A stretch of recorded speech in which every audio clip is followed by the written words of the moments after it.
release of Reckoning, we heard from Elena Siegman for the first time on a zombie song in years, with her last appearance being Mystery in Black Ops 4, a Chaos map, not even an Ether one, unless you are counting the Elemental Pop perk jingle from Black Ops Cold War as her last true appearance. Her return is not only significant in terms of just pure hype, but actually represents this new, or old, technically, turning point in the story perfectly. So in this video, I'd like to dig into just what exactly Kevin Sherwood has decided to hide inside of his new banger. Let's begin.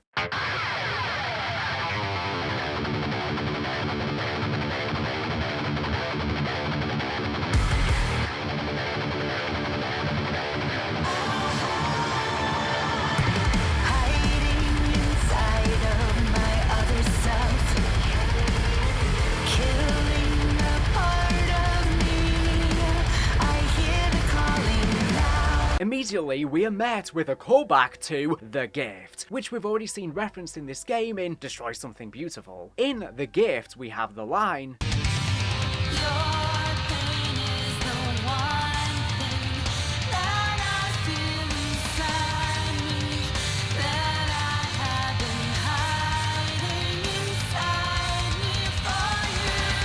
Here, we see the speaker is likening themselves to that pain through this connection, but they are hidden away in their other self. Killing a Part of Me is taken directly from The One, the Easter egg song in Shi no Numa. There, the context is that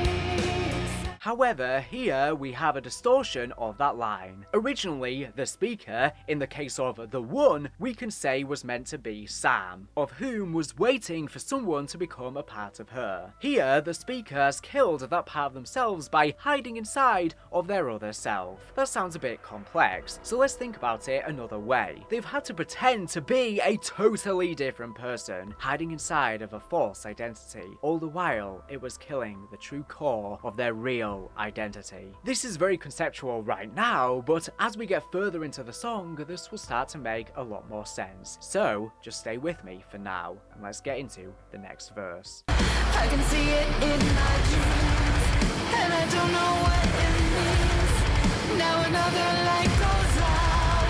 Will you remember? The first line is a reference to Dead Again, the Easter egg song from the Eisendrache, where we get the line, I see it in my dreams, a world of my design. The next line gives us an inversion of the line from The One and connects back to the Der Eisendrache line. In that song, we have the line,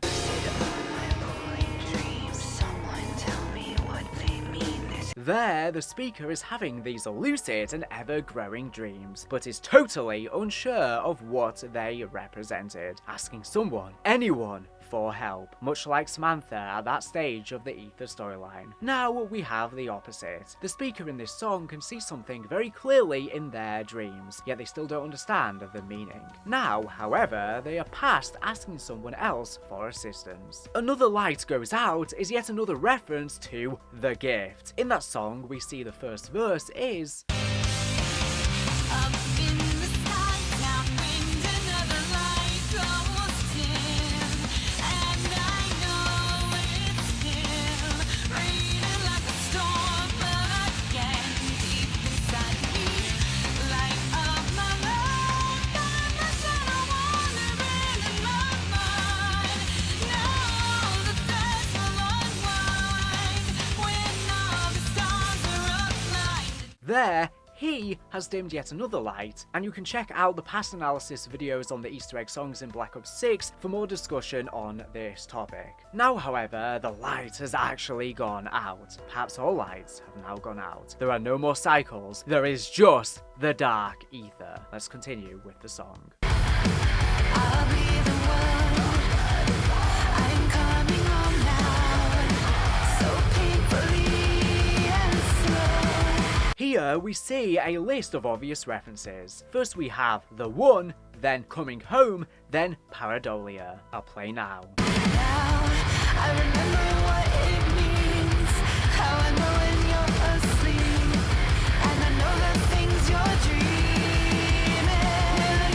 This is really interesting. In yet another reference, we are taken back to the very first Easter egg song, Lullaby of a Dead Man, from Verrugt. There, we have the chorus. I know when you're sleeping.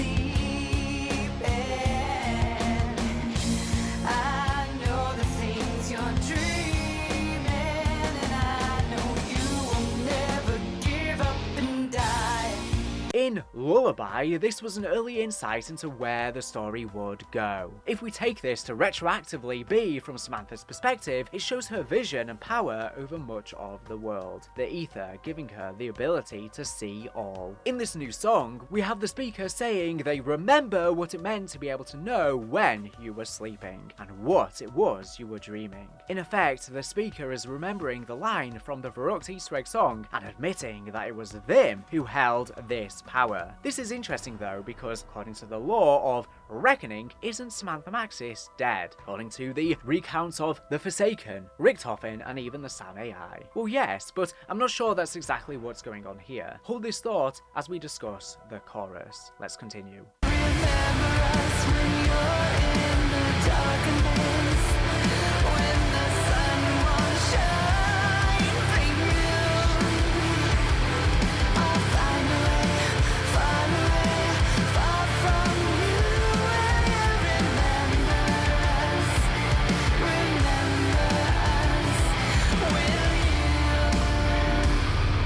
So, some people have suggested that this song is just a meta reference to the original Zombies characters coming back. We are being told to remember Dempsey, Nikolai, Takeo, and Richtofen. But pay attention to the lyrics. That can't be true, surely, or at least not as simple as just that. The line, "Remember us when you were in the darkness," surely alludes to otherwise. It's not these versions of the original characters talking, because they are already in the dark ether. Who is talking then? Who are they telling us? And who are they telling to remember them? Let's go back to what we were just talking about. The line from all the way back in Lullaby of a Dead Man. I know when you're sleeping.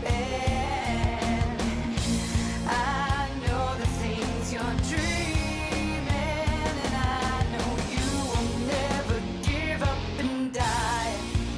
The last line, "and I know you'll never give up and die," describes our characters to a T. But ultimately, they did die. They didn't give up. Sure, but they did have to die, with only really Primus Nikolai having true autonomy over the matter, the rest getting poisoned, Ultimus Richtofen shot. Now, this speaker is saying they remember what it means to know when these people are asleep, and know the things they are dreaming. If they know, or have remembered these two things, then surely they've remembered the third as well. You will never give up and die. In that case, I think the you that the speaker is talking to here are the original characters. Who is the speaker then? Again, Samantha Maxis herself is apparently dead, and you might argue that the Sam AI is relevant here and could be her, but that goes into the discussion of which ending is canon, which I've already tackled in a video, and that's not the point of this video, so we will avoid that possibility entirely just for the mere discussion of this video. Instead, I want to give a different idea. I think the speaker of this song is the ether itself. The songs we've always assumed to be from the perspective of Samantha or Richtofen or whoever in the ether storyline. Perhaps they were always from the perspective of the only narrator who could truly perceive everything, the ether. We know that the ether is a living thing with some semblance of sentience, and the whole objective of Tag the Totem was to kill and or contain it into the dark ether realm itself, banishing it away. Nikolai seemed to know he couldn't totally destroy its influence, even with the characters dead and the elemental shard destroyed. So anything else that was tainted by the ether was locked away in the dark ether to free the new universe from its influence. That surely means though that, in some small form, the ether still remains, and therefore it would still remember. For the poetic license of this song, I think the ether is personified a bit like Sam. You can think of it as her voice, as really she is the core of the ether storyline, the one in control from the start. But ultimately, I think it is the consciousness of the ether itself talking to these new versions of the original characters. In fact, the return of Elena could, well, signify this. We've been puzzled all throughout Black Ops Cold War and Black Ops 6 why the returning ether songs were exclusively instrumentals. Finally, a good song. For example, we had the instrumental of 115 in Modern Warfare Zombies. Now perhaps we know why. Elena represented the voice of the ether itself, and it was gone, dormant, locked away. Now, however, it is growing in strength, returning, and for the first time in years, sings to us once more. What's the point of this then? Well, we know from the leaks that this so-called Warden character, likely one and the same as the Great Voice, the Shadow Benefactor, the mysterious contact that was influencing Panos, and the character who wants to somehow use the original character's essence to restore the multiverse, that seems to get stolen from them that we see in the sneak preview of the intro cutscene for Black Ops 7 Zombies. The multiverse is the ether incarnate. Why did we have to lock away everything and everyone tainted by the ether, so they couldn't remember it? Why did Primus and Ultimus have to die, as they were the ether itself? Their literal memories would bleed throughout time and space with one another because they were part of time and space itself, the fabric of the universe. What about Essence? Well, everything in the Dark Ether storyline up to this point suggests that Essence and Ethereum are, essentially, memories. The effector then, the ether, would want these new versions of the characters to remember it. Remember everyone who existed in the ether: Samantha, Ludwig Maxis, Schuster, and Groff, Peter McCain, the Emperor, Nikolai's wife, Dempsey's daughter, Russman, and the rest of Victis, etc, etc, etc. Everyone who ever meant anything to the characters. They are the ether, and so if the characters remember them, then the ether will return. This seems to be supported by the next section of the chorus.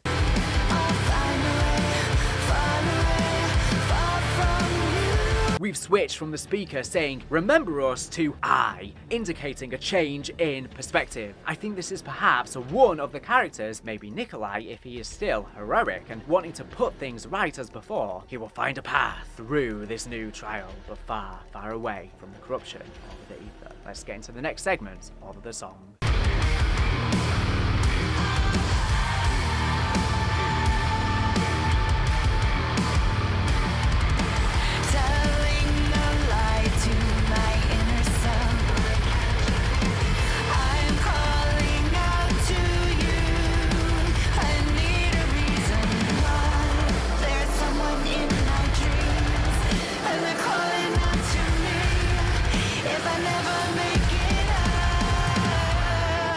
Starting similarly to the first verse, we get a quick reference to Shattered Veil's Easter egg song, Falling to Pieces, with "Why Can't You Hear Me? I Need a Reason Why," which follows it up is then a lyrical pull from the Easter egg song, I Am the Well. Let's go back to the first line of this section though. Here we might see the perspective of one or all of the new old characters individually. If them remembering the truth of their existence will bring the ether back, then perhaps when we first see them, they are off somehow. They don't quite know who or what they are. We have speculated on the channel before that the maps we may get in Black Ops 7 Zombies are linked to each character, in the same way that Black Ops 3's maps often made the Ultimus versions of the characters confront an uncomfortable truth. Takeo and Nikolai especially. Perhaps the Black Ops 7 maps will make the new versions of these characters confront truths about themselves, personal to them. Perhaps the worlds we visit, where they came from, tie back into their tagged totem wishes, but in a twisted way, much like all good wishes are. Another possibility is that these worlds are totally fake realms of the Dark Ether, created to keep them from remembering the truth. These are the lie that they tell themselves, all the while the ether calls out to them, beckoning them to remember the truth. Additionally, it's worth saying you could very clearly link this at surface level to Panos and Josiah Shem, who both spoke to the Great Voice in their dreams. Let's continue with the song. Will you remember us when you're in the darkness? When the sun won't shine for you, I'll find a way, far away, find my way down. Will you remember us? I will remember us. Once again, we have this chorus. This time though, when the perspective shifts to I, we have an incredibly interesting line that uses extremely loaded terminology. I'll find a way, far away, find my way through. For those of you who can remember all the way back to Black Ops 4, you may remember a drawing on the wall of Classified that depicted the pathway we see at the end of Tag the Totem, with the message, the way through. This line appeared again in the song, I Am the Well. Essentially, the phrase is the idea of finding a way out of the cycle and the ether and into a new world, free from the evils of the prior one. To hear that here, from the perspective that we were speculating to be from the new versions of the old characters, even further confirms this reading in my view. In the prior chorus it was, I'll find a way, far away from you. Now, adding on to that, we know what they want to find. Far away from the ether's influence is a new way through, a true path to salvation. If you wanted to get conspiratorial, you could actually say that we are still following Primus Nikolai's plan. Way back in Tag de Toten, the description for the map's main quest achievement was Begin Nikolai's Grand Scheme. This was a reference to Moon's Easter egg achievement description being Complete Richtofen's Grand Scheme. However, Nikolai didn't seem to do that much on the map. His plan comes together basically instantly. It hardly seems that grand, especially seeing as zombies just invade the new world eventually anyways in the Dark Ether narrative, when the veil is pierced once more. What if then we are still following his plan, and Samantha and Richtofen were simply two pieces on a colossal interdimensional chessboard? Perhaps Nikolai knew they would somehow be reborn in these new forms, and now, finally active again in the Dark Ether, they can seek the way through. Let's continue with the song.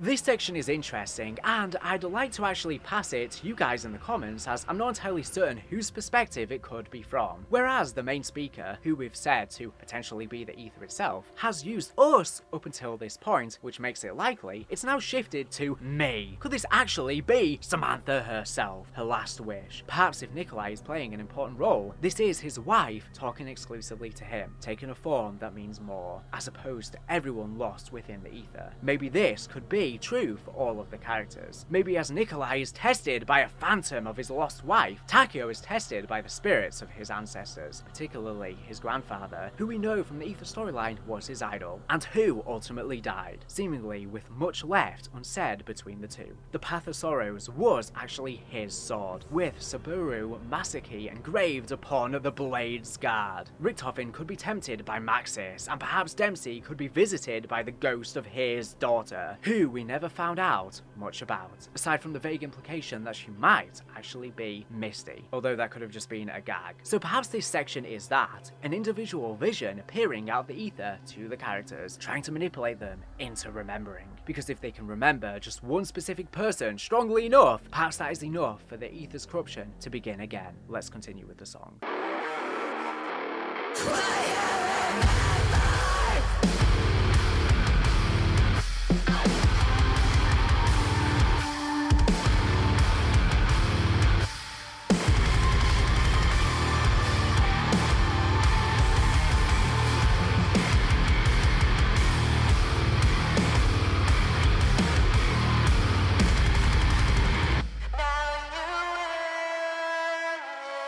Remember us when you're in the darkness, when the sun won't shine for you. I'll find a way, far away, far from you. Will you remember us when it gets dark enough? This penultimate chorus here just goes through much of the same, but this time adds the line, when it gets dark enough. Perhaps then we are right, and the characters will be brought to their darkest point, most susceptible to the ether's manipulation. Let's continue with the next verse. I feel the light going out in my memory. Now the sun won't shine for you. We have that reference to the gift again, the light going out. Now we know it's in the speaker. In this case, one of the characters' memories. Perhaps this is the objective of Black Ops 7. We have to kill these otherwise happy memories, sacrificing them so that the warden/great voice character is unable to harvest the essence to bring back the ether. Then we have the final chorus. I found a way, far away, my way to you. Will you remember us? I will remember us. Remember me, I will remember you. Will you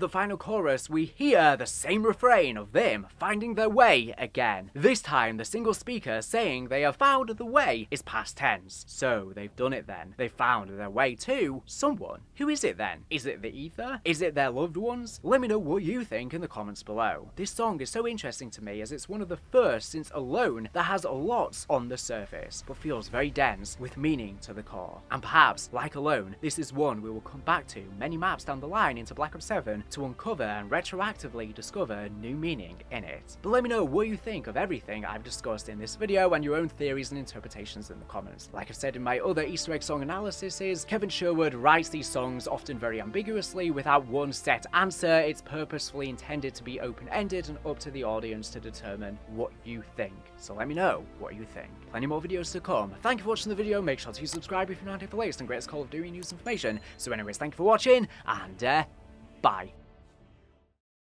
To conclude this video, I want to shout out the fact that I finally decided to make a Patreon and Cameo account, both of which will be linked below if you want to help support the channel. On Patreon, you can sign up for the lowest tier of just $1.50 a month to get exclusive access for my Discord, where we can discuss zombies lore, trivia, or whatever you desire. A place where you lot, my community, can better connect. Your names will also appear at the end of videos thanking you. For $5.50 a month, you get all of that, and I will be doing exclusive monthly Q&As. And for $16.50 a month, you again get all of that, and I will be doing exclusive lore videos, such as unpacking niche parts of the Treyarch documents I've been breaking down on my channel that don't as much suit a main channel video. For the highest tier, only for those with the ability to and who really want to help out the channel, you get special bonuses I've yet to determine and verbal shoutouts at the end of every video. Over on Cameo, I can do funny videos reading lines from zombies, memes like how do we tell him, birthday wishes for friends or family, or whatever else you desire, practically anything. Of course, none of this is necessary, just watching and enjoying the videos helps me immensely and I greatly appreciate it. However, I think it's about time I start setting up additional revenue streams because Zombies' popularity is tumultuous and always goes through ups and downs. As I'm sure you've lately seen on the channel, viewership is down a lot, we go through big highs when new games release, but then during these drought periods, I need more income stability so I don't have to worry as much about it and I can focus more on improving the quality of the content. My highest quality videos are not always the ones that best please YouTube algorithms, so instead, this way I can produce my best work knowing I don't have to think as much about how well the content's going to perform. So if you'd like to support me on Patreon for exclusive content or would like a simple Cameo message, you can do so to further support me via the links below, but only if you can afford it and you actually want to help me. Don't feel like you are forced to, don't worry, I'll survive. It would just help relieve some of the pressure during inconsistent periods on the channel, so I don't have to solely rely on AdSense revenue and still maintain the sheer quantity and quality of content that I put out. Obviously, I pump out literally a boatload of content, and some of these are absolutely crazy projects over hour-long videos, so it's a lot on my plate, especially when these videos don't perform particularly well. And I've not been doing many sponsorships lately to help supplement revenue either, so it would greatly help. Thank you for any generous person once again who does kindly support the channel. It means the absolute world and will really help keep this boat afloat.